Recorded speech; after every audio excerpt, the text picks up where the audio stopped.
सबको जय मसीह की। एक कोढ़ था, एक रोगी यीशु मसीह के पास गया और लिखा है कि मरकुस उसके 1:40 में एक कोढ़ी उसके पास आया और उससे विनती की और उसके सामने घुटने टेक कर उससे कहा, यदि तू चाहे तो मुझे शुद्ध कर सकता है। उसने उस पर तरस खाकर हाथ बढ़ाया और उसे छू कर कहा, मैं चाहता हूँ कि तू शुद्ध हो जा।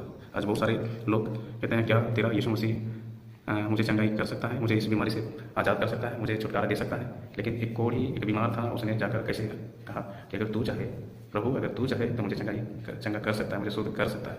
आज इस वचन से एक कोढ़ी से सीख मिलती है तो किस तरह नम्र होकर एक प्रभु के पास जाकर के उसे नम्र होकर कहा, यदि तू चाहे प्रभु। ऐसा नहीं कहा कि अगर तू मुझे चंगाई देगा तो हम तेरे वचन को सुनेंगे, हम तेरे वचन को मानेंगे, तभी हम वचन को मान कर चलेंगे। लेकिन ऐसा नहीं किया इसने, क्योंकि ये परमेश्वर है ना, परमेश्वर का स्थान परमेश्वर को नहीं दोगे और सोचोगे हम अपनी स्थान वहाँ पर ले लेंगे, तो ऐसा नहीं हो सकता।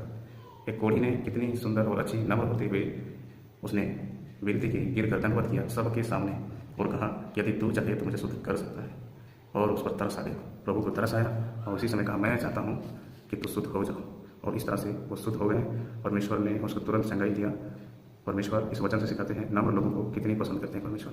इसलिए नम्र बनो और परमेश्वर के साथ बने रहें, प्रभु के साथ एक नम्रता रूपी से उनके वचन को लें और परमेश्वर को धन्यवाद करो कि ऐसे सुंदर और ऐसे प्रेम भाव सिखाने वाले वचन हमें देते हैं प्रभु, और हम सबको बचाने की पूरी प्रयास करते हैं। परमेश्वर का सहयोग दें और नम्र बनकर जिए, किसी भी बात की चिंता ना करें, परमेश्वर सब कुछ सुरक्षित कर देगा। सबको परमेश्वर आशीर्वाद दें। आमीन।